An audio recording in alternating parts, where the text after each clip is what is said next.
Buenas tardes, chiquillos y chiquillas. Esta es la clase de zoología aplicada que les dictamos a los estudiantes de agronomía de la Universidad de La Serena. Hoy día es día lunes 6 y son las 6 de la tarde. La clase de hoy día está dividida en dos secciones. La primera sección, vamos a terminar la materia, y la segunda sección de la clase, y vamos a continuar mañana. Vamos a trabajar en un taller preparatorio para la prueba 1, que es el próximo lunes. La prueba 1 para el próximo lunes está basada en las guías de autoaprendizaje, ese material que ustedes tienen en el Moodle, entregado a comienzo del semestre, la primera semana de clase, y como complemento, las clases mías. Si tienen alguna duda, mañana es el momento de poder resolverlas. Y para que quede consignado en la grabación, como les decía recién, ustedes tienen a lo menos que dedicarle a la semana de este curso 5 horas. Claro que ahí en esas 5 horas está teoría y laboratorio. Yo encuentro que para como estamos trabajando nosotros en zoología con el profesor Pizarro, 5 horas de trabajo autónomo de ustedes no es mucho, y por lo tanto tienen que ser para las actividades que estamos haciendo. Por lo tanto, tiene que ser usted muy bien organizado con su tiempo. Bueno, ya habíamos analizado los animales pseudocelomados en la clase pasada. Dijimos qué características generales tenían estos animales, la posición taxonómica, y la diversidad dentro de los animales pseudocelomados, que son lo que yo estoy indicando acá. Solo nos vamos a poner atención al filum nemato. El resto de las filas es un grupo de diseños animales que no han sido muy exitosos en la naturaleza, por lo menos hasta el momento. En cambio, el filum nematoda sí constituye un diseño exitoso de animal.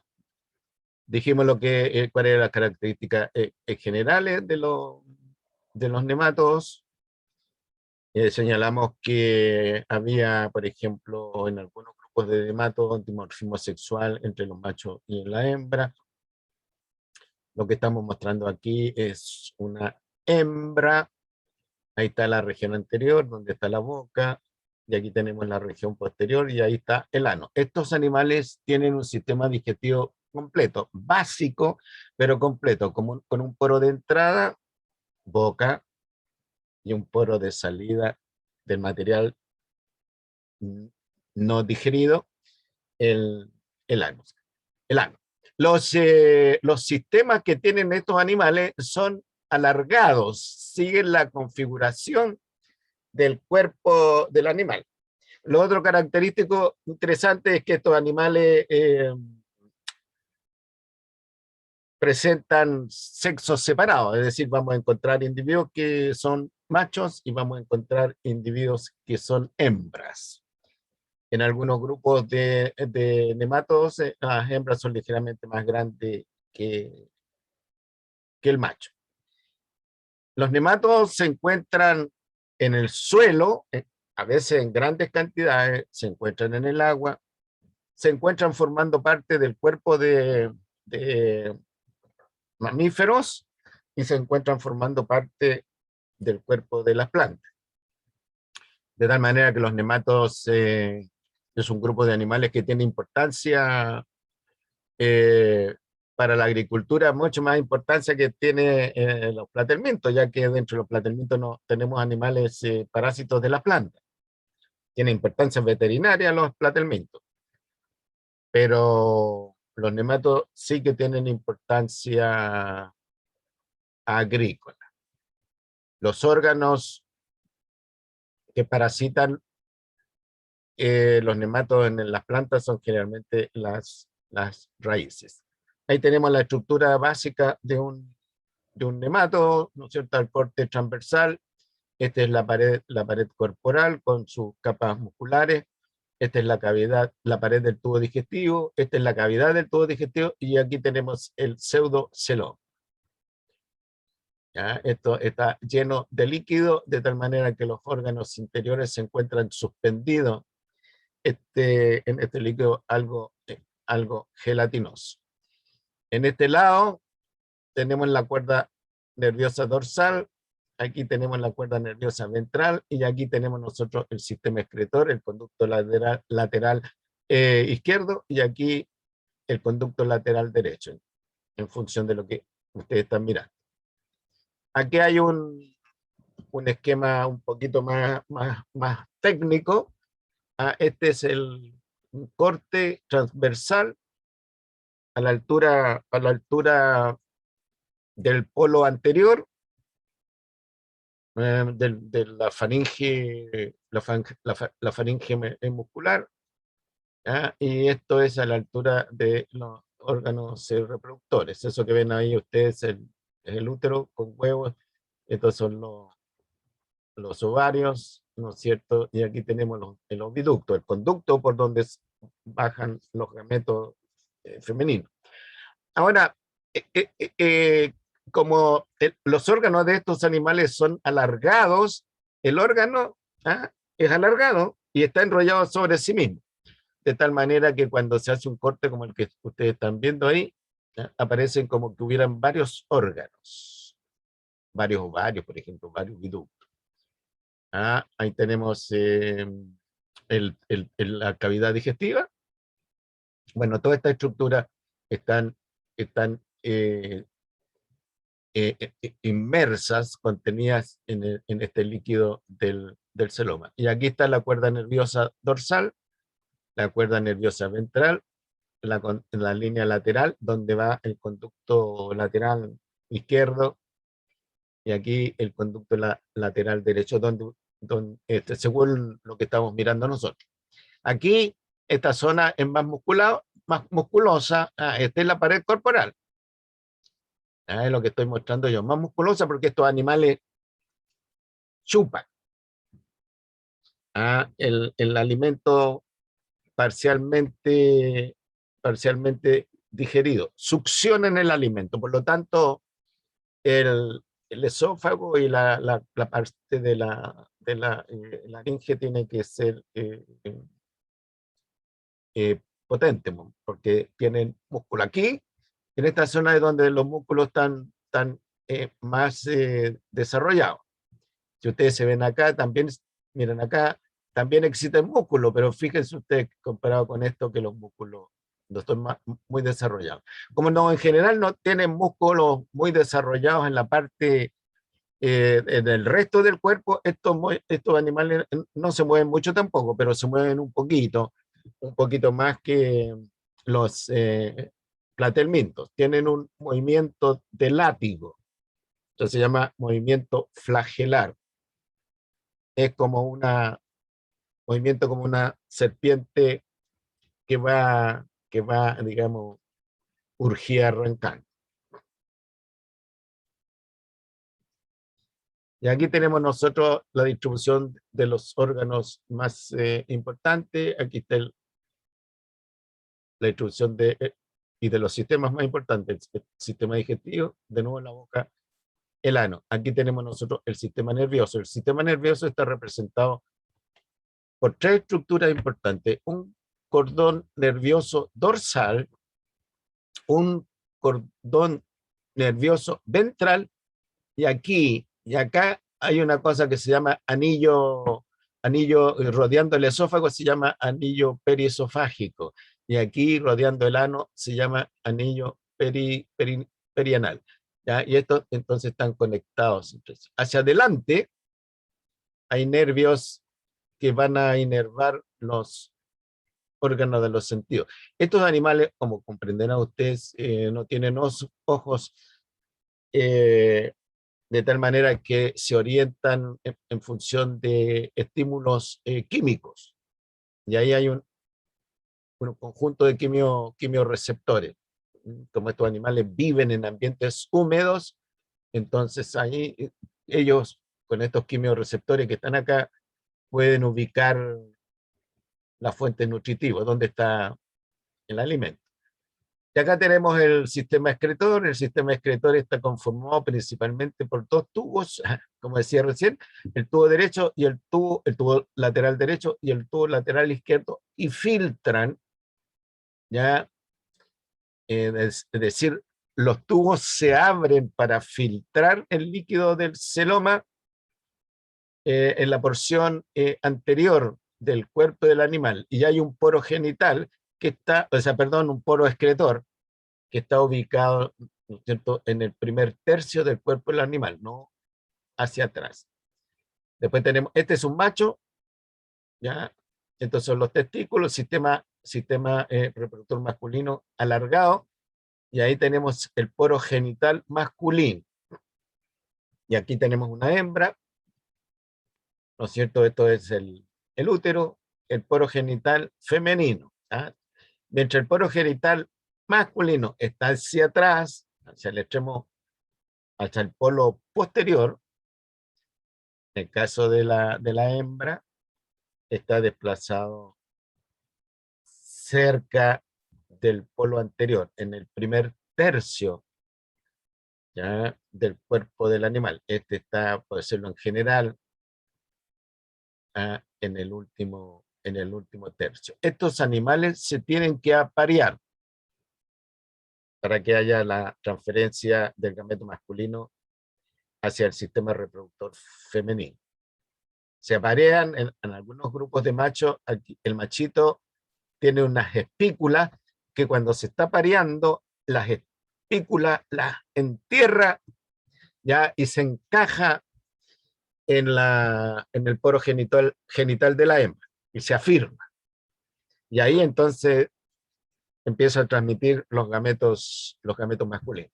Una vez que se produce la fertilización, ¿no es cierto?, los huevos empiezan a bajar y se congregan antes de salir hacia el exterior en el útero. Como podrán ver en la lámina, el útero es bastante desarrollado, grande en comparación a las otras estructuras. Las hembras tienen una tremenda capacidad para oviponer.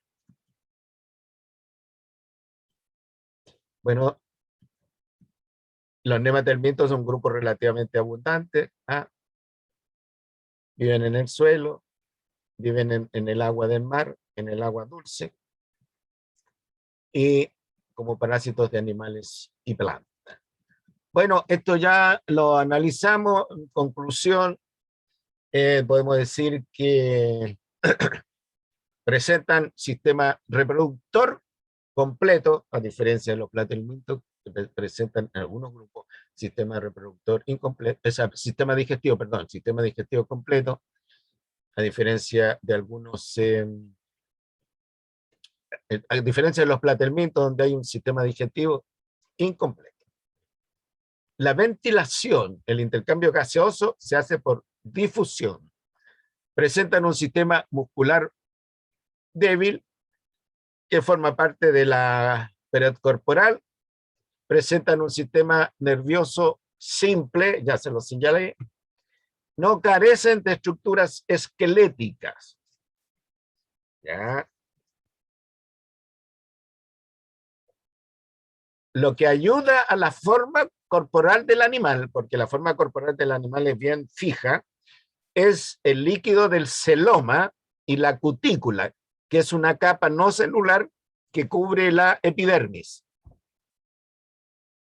Entonces estos animales recién colectados son turgentes. Presentan un sistema excretor, pero aquí el aparato excretor está representado por conductos, conocidos conductos acuíferos, no, formados por conductos acuíferos, bien digo. Carecen de sistema respiratorio, carecen de sistema circulatorio, de tal manera que el movimiento de los nutrientes, de los gases, de las sustancias de desecho del metabolismo, se hace por difusión y movimiento de la pared corporal. Y claramente tienen un sistema reproductor complejo, en algunas especies, sexo separado. El ciclo biológico de estos animales es simple en algunos casos, complejo en otros. Cuando yo digo complejo, es que para completar el ciclo biológico, el animal necesita de huéspedes intermediarios. Cuando yo digo ciclo biológico simple, quiere decir que el animal no necesita huésped intermediario para completar su ciclo. Ahí hay un resumen. Nemátodos parásitos del ser humano, esto ya lo habíamos visto. Ya les mostré esta lámina para que se impresionen. Y el ciclo biológico, bueno, el ciclo biológico de este nemátodo, si bien es cierto, no necesita un huésped intermediario, y si usted tiene al nemátodo se puede autoinfectar tragándose los huevos del nemátodo. Ya sabemos qué pasa cuando se tragan los huevos del nemátodo, o sea, cómo ocurre eso. Y aquí, ¿no es cierto?, en el caso del en el caso del Ascaris lumbricoide, el animal migra durante su desarrollo por el interior del huésped, comprometiendo al, al sistema cardiovascular y respiratorio. El nemátodo hace todo este movimiento por la sangre, puede llegar al corazón, de ahí se va a los pulmones, y de los pulmones, ¿no es cierto?, sube por esta vía, y en la noche, cuando las personas tosen o degluten, tragan, entonces las larvas siguen la vía verde y se instalan acá para finalmente instalarse en el duodeno en grandes cantidades, como les mostré recién. Aquí tenemos nosotros un huevo embrionado. Esto lo observan al microscopio los especialistas y tiene estas características. Todos estos huevos son relativamente pequeños, hay que mirarlo al microscopio, y tiene una serie de granulaciones. Y en el interior se ve la larva. ¿Ya? Esto entonces es lo que usted ingiere, ya sea en el agua contaminada con materia fecal, o cuando traga materia fecal, o cuando consume alimentos que han sido irrigados, vegetales, por ejemplo, verduras, que se cultivan casi a raíz del suelo. Y la gente no sabe lavar estos vegetales antes de consumirse. También cuando las personas que preparan el alimento, cuando cortan, por ejemplo, la lechuga, etcétera, y alguien tiene parasitosis, no se lava las manos a defecar, bueno, ahí pasa caca con huevo. Por eso, chiquillos y chiquillas, está estrictamente prohibido regar con agua servida los cultivos.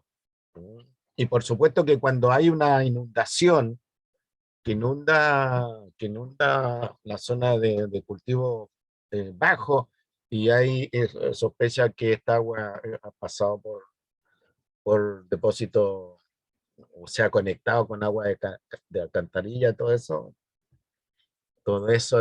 en teoría, se tiene que desechar. No puede salir a la venta, no puede salir al mercado. ¿Alguna pregunta, comentario?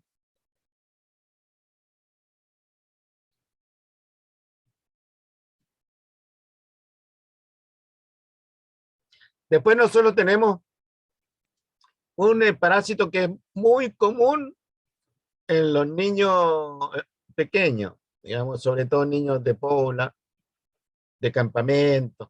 Afortunadamente, en el caso nuestro ha ido en retroceso, pero son muy comunes en países tropicales donde las condiciones de higiene dejan mucho que desear. Aquí nosotros tenemos la distribución de las ascariasis.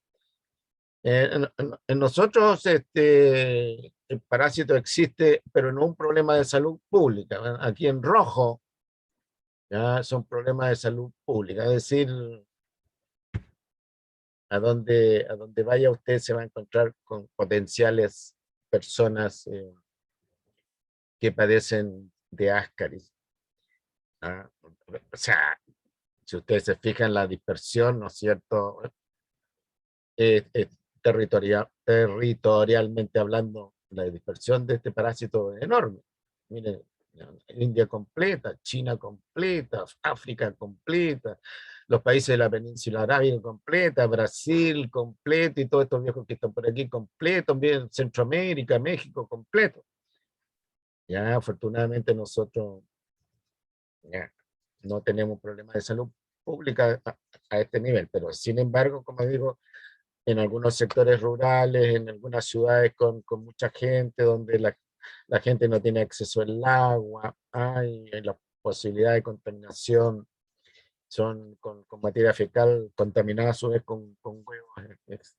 Ya decía, bañarse en lagunas, en pozas, donde está lleno de gente y el agua ya es agua achocolatado de tanta caca que hay en el agua, entonces las posibilidades ahí son bastante altas. Después, el Enterobius vermicularis. Este es un parásito típico de niños pequeños, pero también afortunadamente va en retroceso, pero de nuevo se concentra en, en gente medianamente pobre, gente pobre, donde no tienen las condiciones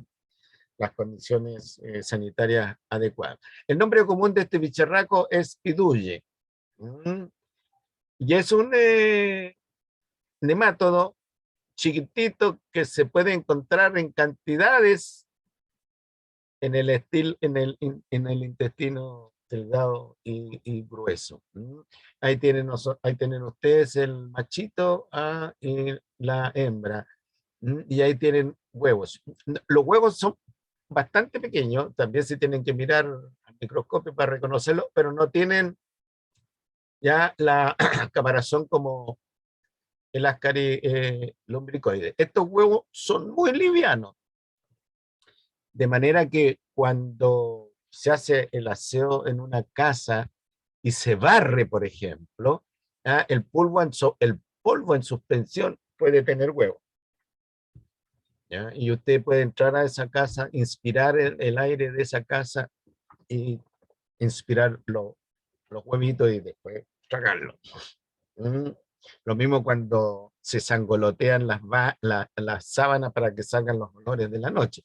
Quedan entonces en el aire en suspensión los huevos. ¿Para qué decir, no es cierto, cuando se lava la ropa interior o se lavan las toallas? Por supuesto que la gente se baña y se seca esa parte del cuerpo y, y los huevos con materia fecal también pasan. O cuando la gente se limpia el ano con papel confort y después, y siempre hay que tener cuidado porque el papel confort tiene la característica que filtra, ¿ya? De tal manera que puede pasar ya del papel del ano a los dedos a través del papel confort. ¿Ya? Por lo tanto, ya se tiene que lavar las manos muy bien, incluso cepillarse el espacio entre la uña y el dedo.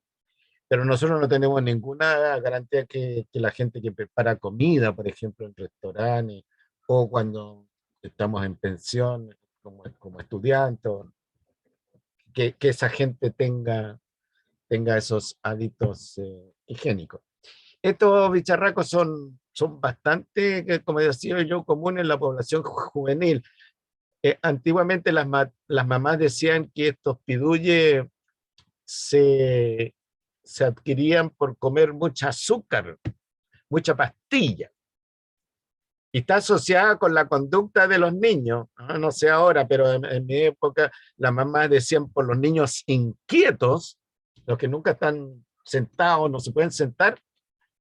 Le decían ya, niño, quédate quieto, pues Juan, qué sé yo, este niño tiene pidulla, le decía la mamá a la vecina con quien estaba conversando. Mm. Eh, Ahí tienen ustedes, pues estos nematos son relativamente pequeños, hay que mirarlo con un buen microscopio, una lupa, por ejemplo, o un buen microscopio. Estos son ejemplares que tenemos en el laboratorio y que hemos teñido nosotros. Esta es la región anterior. Ahí se alcanza a ver el esófago que chupa. Aquí aparece con el nombre de faringe. Tenemos la boca, ¿no es cierto? El esófago, la faringe, ¿ya? Y la faringe, la parte que chupa, ¿ya? De la faringe. Aquí hay un músculo bien desarrollado para el animal. Ustedes notarán que ahí se ve las estrías de la cutícula, ¿ah? Y el animal de color blanco cuando se limpia de la caca y transparente. Estos piduyes tienen una característica que las hembras durante la noche se mueven a la región perianal para poner los huevos y producen picazón, producen irritación y producen mal dormir. Entonces el niño, por ejemplo, que tenga las uñas largas, le pica la región perianal. La región perianal es la región que rodea el ano. ¿Ya? Se pica, ¿no? Se rasca en la región perianal, a veces se hace daño y después, bueno, se chupa los dedos o bien toma algún objeto que se lo echa a la boca o alimento, qué sé yo. De tal manera que una indicación de la presencia de piduye es el mal dormir de los niños. No solo por supuesto que los niños duermen mal por la presencia de piduye, pero es una indicación. Y la irritabilidad de los niños. Y una indicación de la gente más grande, incluso adultos, a la picazón en el traste. A veces la picazón en el traste se puede ver que la gente no se baña todos los días, digamos, los días por medio.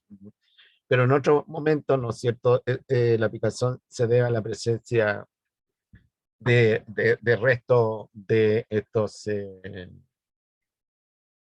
parásitos. Se transmiten con los huevos, se transmiten con mucha facilidad.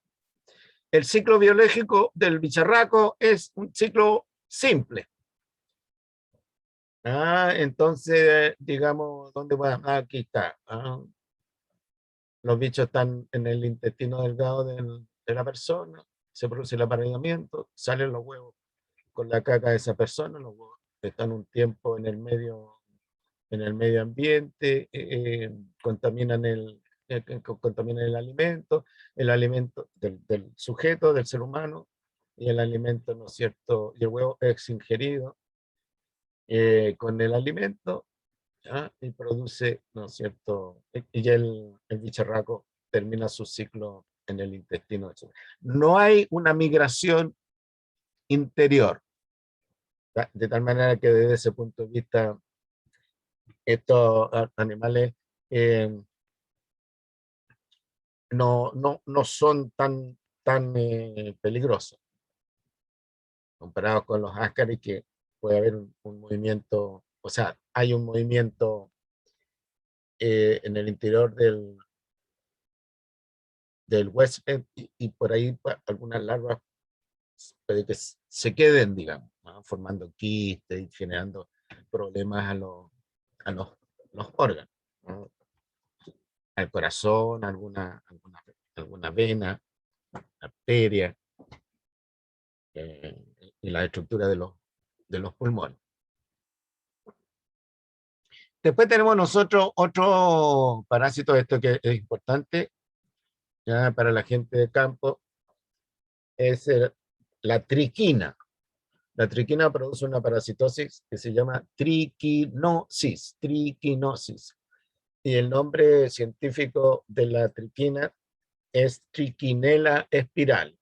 Se llama spiralis porque la larva se enrolla en una suerte de espiral en un quiste que se encuentra de nuevo en los músculos estriados del cerdo, que son los músculos que consume el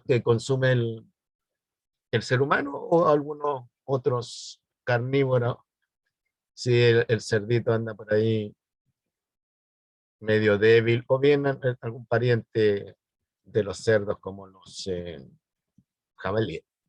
Aquí tenemos nosotros el adulto de la triquina, es relativamente pequeño el adulto de la triquina, y aquí tenemos nosotros la larva enquistada en un músculo estriado. En un músculo estriado de cerdo pueden haber decenas de larvas. Y cuando usted come ese músculo, ya todas esas larvas pasan al torrente, se digieren los quistes, ¿no es cierto? Y pasan al torrente sanguíneo a través de los vasos del intestino y se produce un shock en el hospedador. Y eso puede eventualmente provocarle la muerte a la persona. Algunos datos de la biología de la Trichinella spirale, ya las formas adultas son parásitos del tubo digestivo, intestino, de muy diversos mamíferos carnívoros. Mamíferos carnívoros. Pueden ser perros, pueden ser gatos, pueden ser algunos mamíferos carnívoros silvestres, el hurón, donde hay lobos, zorros, qué sé yo. Los adultos son invisibles ya que su tamaño oscila en las hembras entre 2 a 3 milímetros, las cositas chicas, y 50 entre 2 a 3 milímetros de longitud, siendo los machos incluso de menor longitud. En la superficie de la mucosa intestinal se produce la cópula. Hay gran cantidad de adultos de Trichinella spirale, si tenemos un perro, tenemos un gato, tenemos un zorro, un hurón. En la superficie de la mucosa intestinal, como dice, se produce la cópula. El macho muere siendo eliminado por las heces y las hembras fértiles penetran al interior de la mucosa sobreviviendo solo algunas semanas y van eliminando los huevos al lumen del intestino. Y los huevos entonces empiezan a salir al exterior con la feca. Una vez que los huevos se tragan por el hospedador intermediario que podemos ser nosotros, por ejemplo, ¿ya? Penetran en los capilares venosos y son trasladados por todo el cuerpo, donde se alojan de preferencia en los músculos estriados, donde forman quistes de forma elipsoide. Eso quiere decir, ¿no es cierto?, como un grano de arroz de mediano tamaño, ¿no? O de mediano o pequeño tamaño, no como los granos de arroz que uno encuentra ahora en el supermercado, que son granos más bien grandes. Los músculos son parasitados, por lo que presentan una mayor actividad metabólica. ¿Qué músculos? La lengua, el diafragma, los músculos respiratorios, y en el caso de animales como el cerdo, los macéteros, no confundir maceteros, los macéteros, es decir, los músculos de los carrillos. Por eso que el chanchito tiene carrillos aquí bien desarrollados. Bueno, y ahí no es que el chanchito que tiene los carrillos bien desarrollados tenga triquina, sí, eh, pero es una característica de chancho con triquina, según me decía una vez un amigo. Cuando el animal ingiere la carne, o sea, el depredador, el carnívoro, con quistes, estos se lisan por la acción del jugo digestivo y se liberan las larvas en el duodeno, donde alcanza la madurez sexual. En 2 días, rápido. ¿Ya?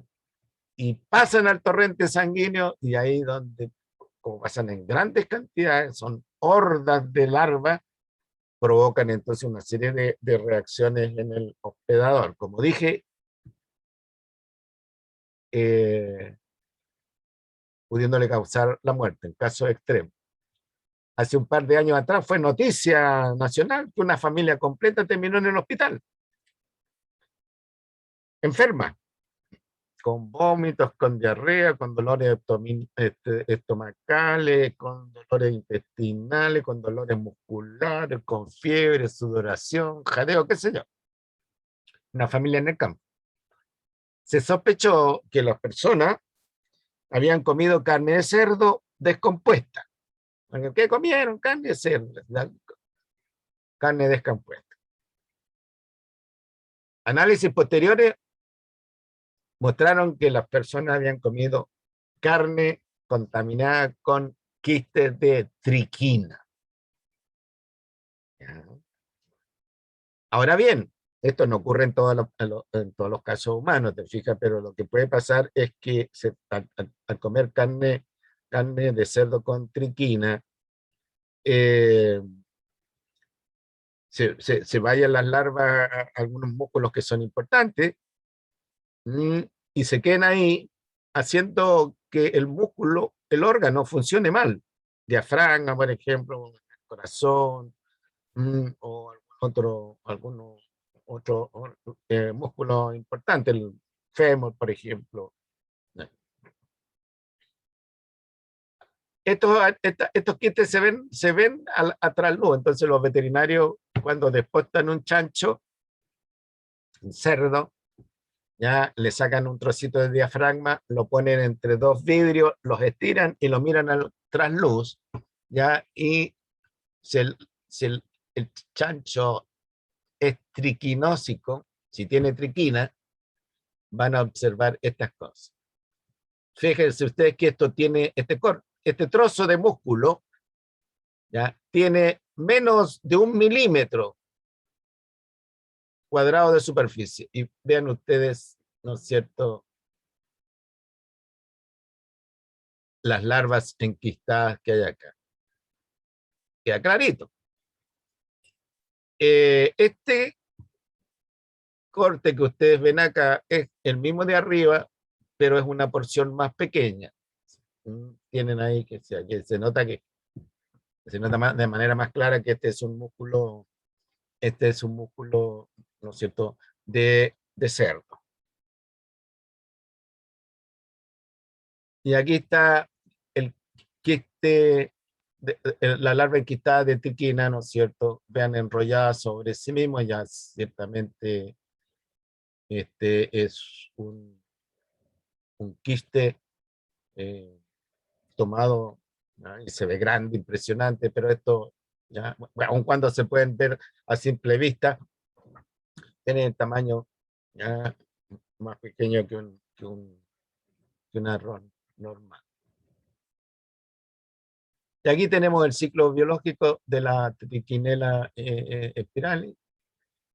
Este ciclo biológico, en este diagrama, compromete al ser humano, al chancho y a las ratas, de tal manera que puede haber un movimiento de larvas y de huevos entre la rata y el cerdo. El cerdo se puede alimentar de ratas y cuando el cerdo muere, la rata, qué sé yo, y el ser humano cuando se alimenta del cerdo enfermo. Ahí se ve el ciclo ¿ya? La infestación de cerdo a cerdo, cuando el cerdo se alimenta de algún cadáver de cerdo, y de rata a rata, cuando las ratas con triquina se alimentan de ratas muertas, y de cerdo a triquina y de triquina a cerdo. Por ejemplo, este es un dato anexo. En la Edad Media, los cerdos se criaban prácticamente dentro de las casas. Las calles llenas de cerdos. Pero la fuente de la alimentación del cerdo era mugre. Mugre que se iban acumulando, materia orgánica, que se iban acumulando en las calles. Y si las madres se descuidaban, ya el alimento del cerdo podrían nacer hasta las guaguas. Lo mismo pasaba con los perros y lo mismo pasaba con las ratas. A veces los cerdos andaban tan hambrientos que las mamás tenían que andar con las guaguas en brazos y arrancando de los animales, porque a veces, porque además en esa época los niños no se lavaban ya a cada rato y tenían sus olores a orina, a feca y todo. Era, era atractivo, sin contar con los olores de los adultos. Y aquí tenemos nosotros el ciclo biológico que compromete animales silvestres, porque tenemos carnívoros chiquititos, ¿no es cierto? Como los hurones, lobos, zorros, gatos silvestres, perros, de nuevo cerdos, fíjense ustedes, osos y, y focas, o mamíferos marinos carnívoros. ¿Ya? Ciertamente este ciclo ¿ya? Es más cercano al ambiente agrícola. Cuando nosotros estábamos en alguna etapa primitiva y teníamos contacto con muchos animales silvestres, salvajes, bueno, la probabilidad aumentaba. En consecuencia, de nuevo, la misma recomendación del otro día, ya no comer carne si no se sabe la procedencia de la carne. ¿Ya? No comer carne que ha sido clandestinamente faenada. Por ahí, qué sé yo, a la mala. Esa es la función que cumplen los, eh, los mataderos. Ahora, si usted va a comprar carne, ¿no es cierto?, a un supermercado, usted tiene la garantía que no le van a vender carne, que no le van a vender carne con parásitos, digamos. A lo más le pueden vender carne descompuesta, digamos, si le falló la cadena de frío. Pero con parásitos es muy difícil, porque pasan por controles estrictos. Lo mismo puede pasar con la carne un poco pasado de fecha, digamos, aunque en control externo. Estoy exagerando un poco. Pero, entonces, cuando uno compra en el mercado, en una carnicería establecida, ¿no es cierto?, confía en que eh, el, el, la carnicería, el mercado, va a ser honesto con la carne que le está vendiendo. Pero en otros lugares es preferible sospechar un poco. Ustedes, ¿cuánto se llama cuando trabajen como agrónomos en el campo? Van a tener mucha oportunidad de compartir fiestas con los agricultores, con los campesinos, y ahí pueden haber algunos riesgos al respecto. Y después tenemos los famosos toxocaras. Toxocara es el género de némato que podemos encontrar en los felinos y en los cánidos. Felinos como el gato y cánidos como el perro. Toxocara Cati, Toxocara cati es el Toxocara del gato. Y Toxocara cani es el Toxocara del perro. Ahí tienen ustedes algunos cortes de intestino. Vean ustedes la cantidad de Toxocara que hay en el perro. ¿Ah? También se pueden encontrar estos bicharracos en las cavidades del corazón. Y aquí tenemos nosotros Toxocara cati. ¿Cuál es lo peligroso, digamos, del Toxocara cani? Que usted puede tragar huevos del Toxocara cani, ya tragando caca de perro. ¿Ya? Usted no es el huésped normal del Toxocara cani, porque el perro es el huésped normal y el hábitat del adulto se encuentra en el intestino. O sea, el hábitat del adulto es el intestino. ¿Ya? Como en el caso suyo, ¿ya? No es el huésped normal, es un huésped paraténico, la larva de Toxocara migra, se llama larva migrans. Y hay dos tipos de larva migrans, porque migra por todos lados buscando dónde encontrar, dónde ubicarse. Una larva migrans visceral, que se va a ubicar bajo la piel suya, o una larva, a ver, una larva, perdón, me equivoqué, una larva visceral que se va a ubicar en algún órgano interno suyo, larva visceral, y otra larva epidérmica que se va a ubicar en alguna parte baja, debajo de la epidermis, generando quistes. Ah, para decirlo en simple, generando pequeñas granulaciones que alteran, por supuesto, el funcionamiento del órgano. De tal manera, la importancia de mantener a los perros bajo examen veterinario frecuentemente y los tratamientos con insecticidas, los tratamientos con permicida, Toxocara cani. Cuando usted compra un perro, inmediatamente tiene que llevarlo al veterinario que le dé permicida. Por supuesto, cuando usted recoge un perro de la calle, o bien un perro que está aquí en los resguardos para este tipo de animales, y a usted se le ablandó el corazón y lo quiere llevarse a la casa. Cuando nosotros estamos en docencia presencial, allá en el campo de la universidad, hay una cantidad de perros que no hacen nada. En las noches ni siquiera cuidan el campo, y durante el día andan dando vueltas. Y a veces se meten al casino, y algunos estudiantes le empiezan a hacer cariño al perro y le pasan la mano por el pelaje, esto, lo otro.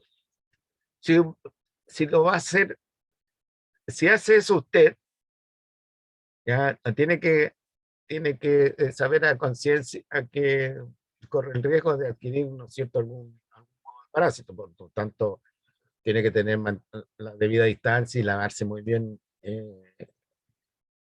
las manos. Entonces yo les decía a algunas chiquillas que oye, no hagan eso, y les contaba la posibilidad de adquirir bacterias, adquirir ácaros, qué sé yo. Bueno, decían, si bacterias hay por todos lados, total, qué sé yo.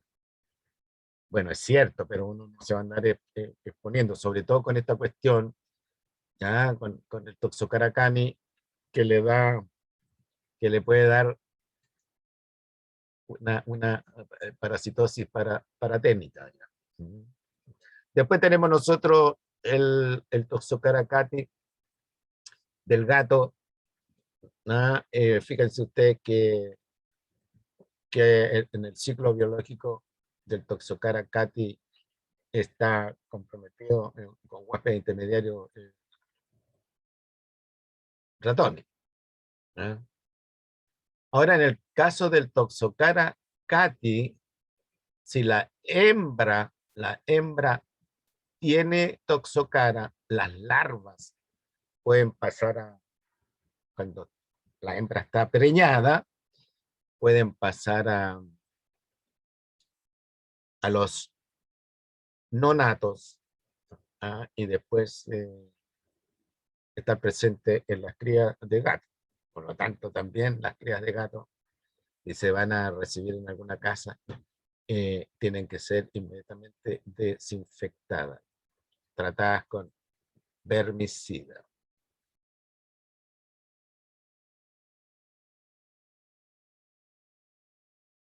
Profe, Sí, ¿al cuánto tiempo un humano se da cuenta que puede tener estas enfermedades? bueno, estos parásitos se demoran su tiempo en, en manifestarse, digamos, porque el, el quiste tiene que empezar a crecer, se endurece, ¿no es cierto? Y empieza a generar a generar las molestias. Generalmente muchos de estos se adquieren cuando se es niño y se manifiestan cuando ya es un adulto joven. No son de un día para otro. Toman su tiempo. Ahí tenemos nosotros el intestino de un gato, ¿ah?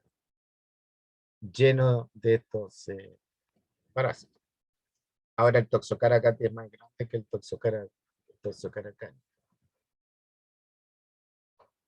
Ahora, solo como dato ilustrativo, nomás algunos parásitos tropicales. Hay un parásito muy interesante que es endémico de alguna región de África, que genera una parasitosis que se llama filariasis. Filariasis. Y el nombre común de esta cuestión es elefantiasis.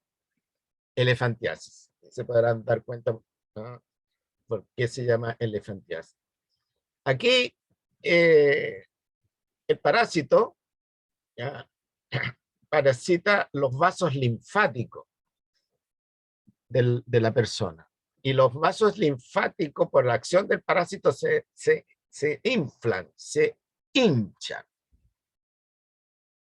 Y en la transmisión de este parásito está comprometido mosquitos del género Anopheles. Aquí tenemos nosotros una larva de filaria, y estos son glóbulos rojos que están teñidos, digamos, están la larva en medio de la sangre del paciente. El, el nemato se conoce con el nombre de la Buchereria bancrofti, que genera la parasitosis que se conoce con el nombre, fíjense usted, Bucheriasis o elefantiasis. Es una parasitosis endémica de África, no se ha podido erradicar, porque para erradicar hay que erradicar al mosquito. Ya, el mosquito Culícide del género Aedes. En África, en ambientes tropicales húmedos, hay miles de millones de estos bicharracos. Saben ustedes que los mosquitos pueden completar su ciclo biológico en el agua que se acumula en una hoja grande. Pueden completar su ciclo biológico en el agua que se acumula en los tambores que la gente tiene guardados para lavar, para tomar agua. Se acumula en las acequias, para qué decir en la mera selva. ¿Ya? Y aquí tenemos el ciclo biológico de la elefantiasis. Los adultos se encuentran, ¿no es cierto?, en el sistema linfático, migran en la noche hacia la sangre periférica y ahí son ingeridos por la hembra del mosquito. La hembra del mosquito, y el mosquito entonces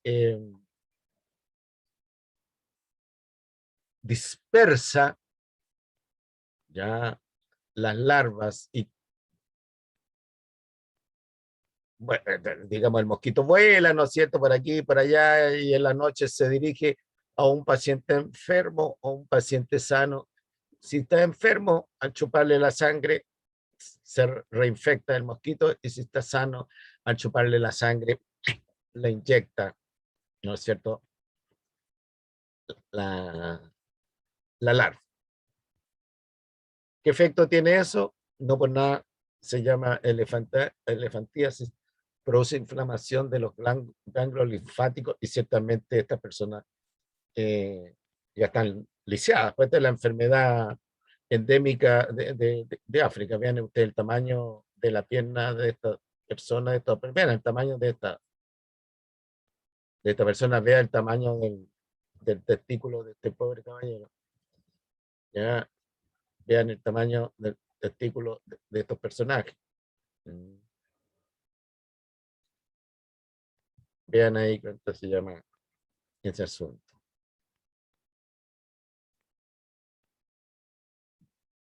Miren, este personaje, vean, parte del pie, la pierna de esta niña, señora, no sé.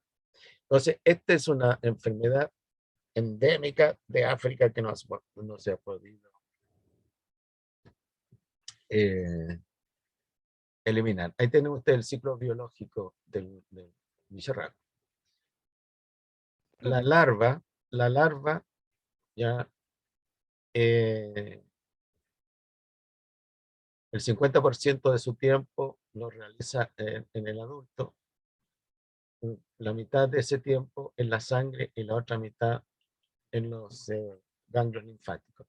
Y el otro tiempo de su ciclo biológico lo realiza en el mosquito. Y ahí es la transmisión. Es relativamente simple el ciclo, a pesar que demanda un huésped intermediario, pero como aquí hay miles de millones de mosquitos, ¿ya? Entonces el ciclo es relativamente rápido. ¿Sí? ¿Quién preguntaba algo? Yo, profesor, disculpe, ¿y esa enfermedad no tiene tratamiento? No, no tiene tratamiento. Por eso que se combate, digamos, eliminando los mosquitos, eliminando donde hay agua estancada, pero imagínate que en la selva,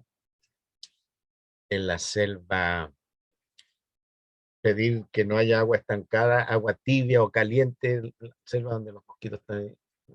Y después tenemos otros nematos tropicales también. En los aloa, ¿ya? En los aloa ahí tienen ustedes el nemato en el ojo, regiones tropicales. Y otro nemato, ¿ya?, en el ojo también. Otro nemato está bajo la piel, el Ancylostoma brasiliensis. Este penetra por la piel cuando la gente se está bañando, la gente está lavando la ropa. Por eso que cuando se va a regiones tropicales hay que tomar todas las providencias del caso. Hablando en regiones tropicales, cuando vayan ustedes, bueno, ya,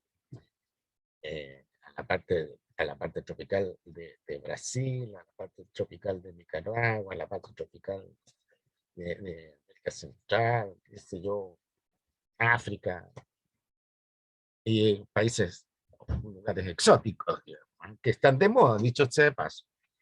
Y la gente también, gente joven, mochileros, se las arreglan para recorrer esos países. Entonces, eso es, hay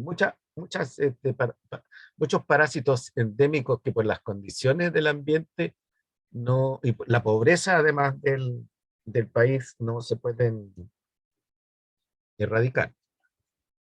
Bien, ¿alguna pregunta, comentario?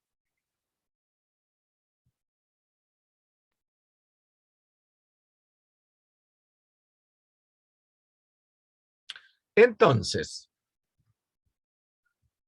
hasta aquí terminamos nosotros el tema, los contenidos para la prueba número 1. También termina la labor mía como profesor del curso y después pasan con el profesor Pizarro. Y yo le voy a subir en el curso de la semana esta clase para que puedan examinarla y estudiarla. Son las 7:10. Ya nosotros salimos a las 19:30.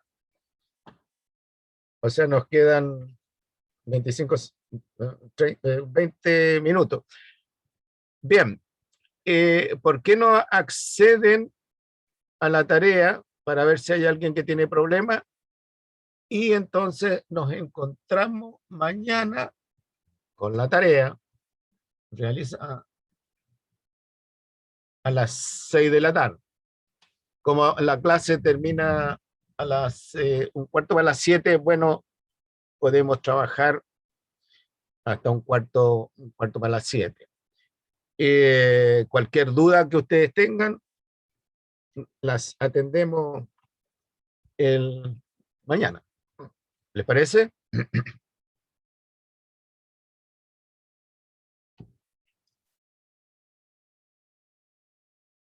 Profesor, la Sí, tarea es la profesor. del taller. El taller, pues, claro. Yo no lo puedo abrir.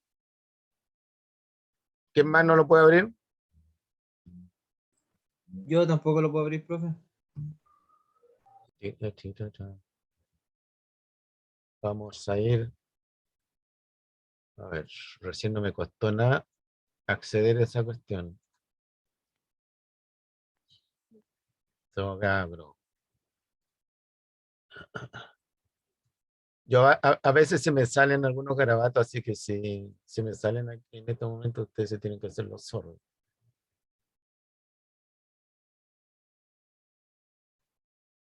Accesos. Mood.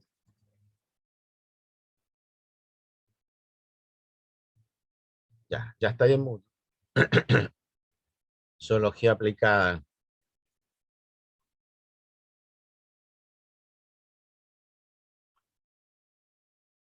Sebastián, no, que ver. Activar edición.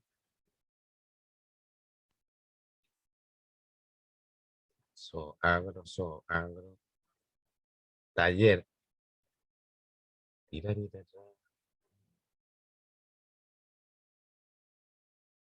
Ahora.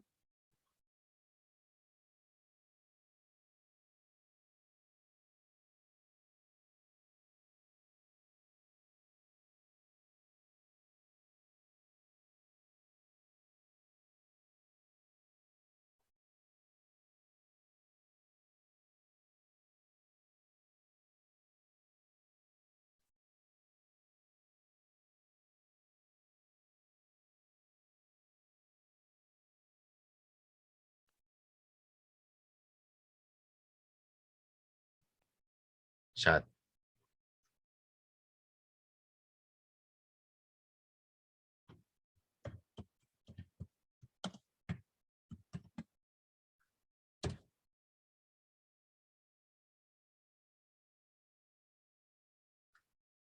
Yo sí, profe. Ya. Sí, deberían entrar sin problema. Ahora sí. Listo, chiquillos, chiquillas. Entonces, trabajen tranquilos. Si pueden hacer más, mejor todavía. ¿Ya? Y como dije, nos encontramos mañana a las 6 de la tarde. 45 minutos para terminar la tarea y quedamos listos para la prueba. ¿Alguna pregunta, comentario?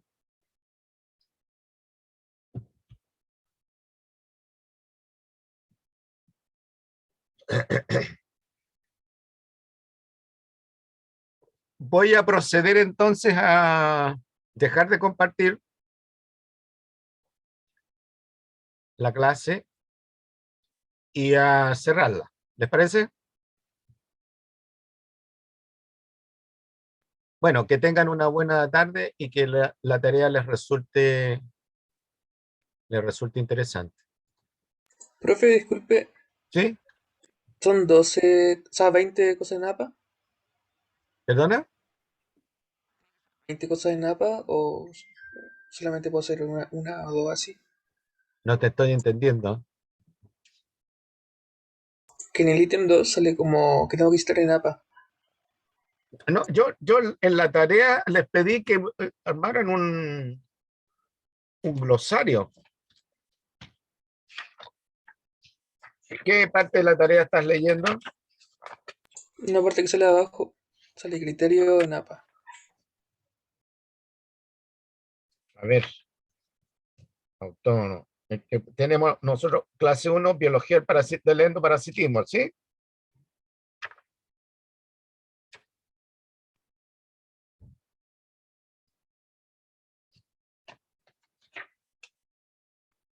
A ver, en la guía tenemos 3 clases.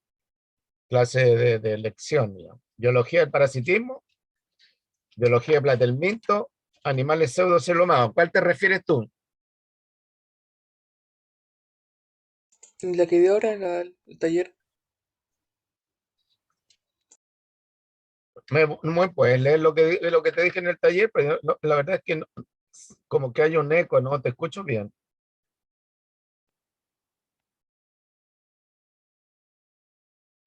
Profe, el compañero dice en el taller que lo dio que abajo dice criterio APA para las referencias. Ah, criterio APA para la referencia, sí. O sea, ustedes tienen que buscar definiciones de los conceptos que están ahí. Eso se llama glosario, es un término técnico. Glosario de parasitismo. ¿Ya? Como tienen que ir a referencias, pueden ir a una sola referencia o varias referencias. Tienen que citar la referencia. Y para citar la referencia tienen que usar el criterio APA. ¿Lo conocen? ¿Se refiere al formato APA que llaman? Exactamente, exactamente. Ya ese es el criterio para referenciar, es el criterio que usa la carrera de ustedes. Nosotros en biología usamos otra cosa. Es el criterio que usa la carrera para los seminarios de títulos, los trabajos de graduación. Y como nos piden que comencemos con ustedes desde chicos, entonces criterio APA, claro. Le llaman criterio APA, estilo APA, estilo APA de referenciar la documentación sobre la cual uno se basa para hacer algún trabajo. ¿Me entiende? Entonces se pueden ir a un libro de zoología y ya, encontraron. O bueno, encontraron el libro de zoología, se meten a internet, qué sé yo, y ahí le va a aparecer, tienen que hacer la referencia a donde apareció el trabajo, la definición de la palabra. Ahora se pueden ir no sé, si aparece ahí glosario de parasitología, por ejemplo, y ahí pueden aparecer todos los términos que deben trabajar. Y hay solo una fuente de referencia. ¿Alguna otra consulta? ¿Me entendieron, verdad? Yo sí. Ya. ¿Quién hablaba recién? ¿Vicente Gómez? Sí, profe, gracias. ¿Le quedó claro? ¿Qué preguntabas? Sí, sí, sí. Ya. Criterio APA, normas APA, formato APA. Ya está. Voy a proceder entonces a cerrar la conexión. Chao, profesor. Chao, que estén bien. Adiós. Hasta luego, profesor. Gracias. Chao, Chao, profe. chao, que esté bien.